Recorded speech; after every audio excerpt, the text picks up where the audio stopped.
चाहो भाग्य, बहुत आसान है रास्ते अब रोजगार के वास्ते, नए आसान रास्ते अब रोजगार। मध्य प्रदेश शासन द्वारा कृषि अधोसंरचना विकास निधि के तहत राज्य स्तर पर समिति गठित की गई है और उस समिति ने अपना दिशा निर्देश जारी कर दिए हैं। इन दिशा निर्देशों के अनुसार इस योजना का लाभ लेने के लिए प्राथमिक सहकारी समितियां, विपणन सहकारी समितियां, किसान उत्पादक संगठन एफपीओ, किसान स्वसहायता समूह, संयुक्त लायबिलिटी ग्रुप, बहुउद्देशीय सहकारी समितियां, कृषि उद्यमियों और स्टार्टअप को पात्र माना गया है। और इस योजना का जो सबसे अच्छा फीचर है कि आपको 2 करोड़ रुपए तक का लोन 3% ब्याज पर किसी भी ऐसी गतिविधि के लिए मिल सकता है जिससे किसानों की आय में वृद्धि हो, फार्म गेट के ऊपर इंफ्रास्ट्रक्चर बनाया जाए। तो भारत सरकार की जो गाइडलाइन है उसी के अनुरूप मध्य प्रदेश शासन द्वारा कुछ गतिविधियां चिन्हित की गई हैं जिनके लिए मध्य प्रदेश में प्रोत्साहित करने के लिए ऋण उपलब्ध होगा, जिसमें वेयर हाउस है, प्याज भंडारण सुविधा है, टमाटर प्रोसेसिंग ग्रेडिंग यूनिट है, लहसुन ग्रेडिंग यूनिट है, उन्नत बीज प्रोसेसिंग यूनिट है, कोदो कुटकी, सफ़ेद मूंगफली, मूंगफली और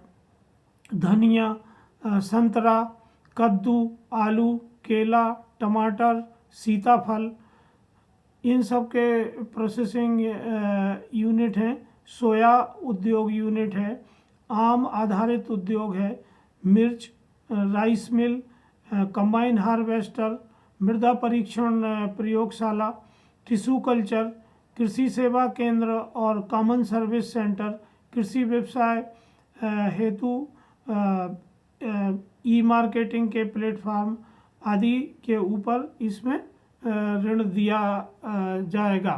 और जैसे कि आप जानते हैं भारत सरकार द्वारा एक उत्पाद एक जिला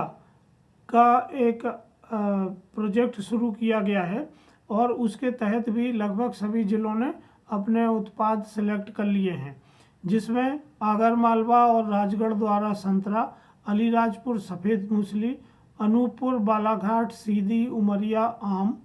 अशोकनगर गुना धनिया, बड़वानी दमोह धार सागर सतना झाबुआ कटनी रायसेन शिवपुरी टमाटर,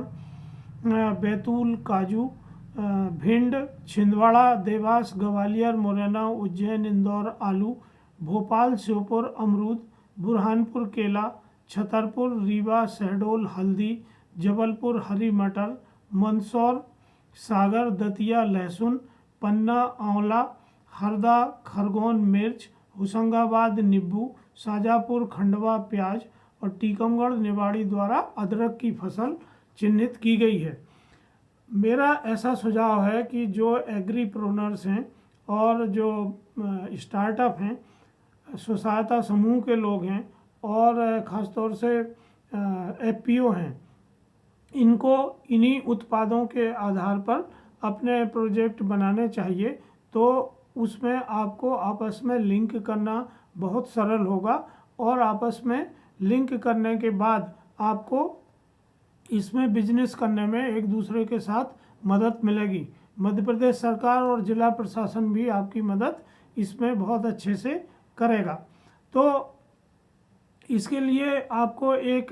सबसे पहले अपना प्रोजेक्ट तैयार करने के लिए किसी कंसल्टेंट की आवश्यकता होगी, क्योंकि ये एक तकनीकी विषय है और आप स्वयं इसका प्रोजेक्ट संभवतः ना बना सकें। तो इसके लिए भारत सरकार द्वारा एक टेम्पलेट अपनी वेबसाइट पर दे दिए गए हैं कि किस तरह का एक मॉडल डीपीआर बनाया जाएगा। उनने एक दस्तावेज़ों की लिस्ट भी इसके साथ शेयर की है कि किस तरह से दस्तावेज कौन कौन से उसमें लगाए जाएंगे। ई फसल द्वारा बड़े पैमाने पर इसका लाभ मध्य प्रदेश के उद्यमियों को, मध्य प्रदेश के स्टार्टअप को, स्वसहायता समूहों को और प्रोड्यूसर कंपनियों सहकारी समितियों को दिलाने के लिए बिजनेस एक्सेलरेटर सेंटर की स्थापना की है, जिसमें इस परियोजना को बनाने के लिए जितने विषय विशेषज्ञों की आवश्यकता है वो सब व्यक्ति उसमें सम्मिलित किए गए हैं। तो जो लोग इस योजना का लाभ लेने में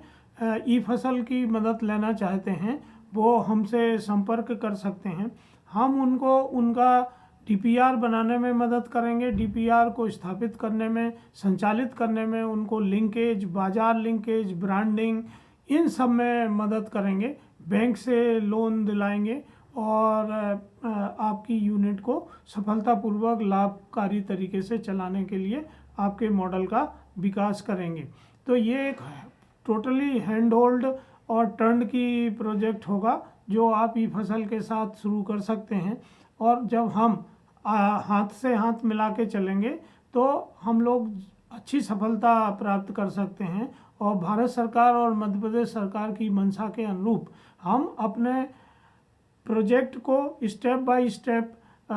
लक्ष्यों को पूरा करके और वित्तीय सहायता प्राप्त कर सकते हैं। तो इसके लिए आप ई फसल से शीघ्र संपर्क करें, क्योंकि संसाधन सीमित हैं और कुछ ही प्रोडक्ट पे ई फसल काम करना चाहेगी शुरू में। और इस तरह के जो स्व सहायता समूह हैं और जो उद्यमी हैं उनको हम प्रेफरेंस देंगे जो पूरी शिद्दत के साथ और लगन के साथ इस काम को करना चाहते हैं। अगर उनको पूर्व का अनुभव है या पहले से वो व्यवसाय कर रहे हैं और बढ़ा रहे हैं तो उसको भी हम प्राथमिकता देंगे। धन्यवाद।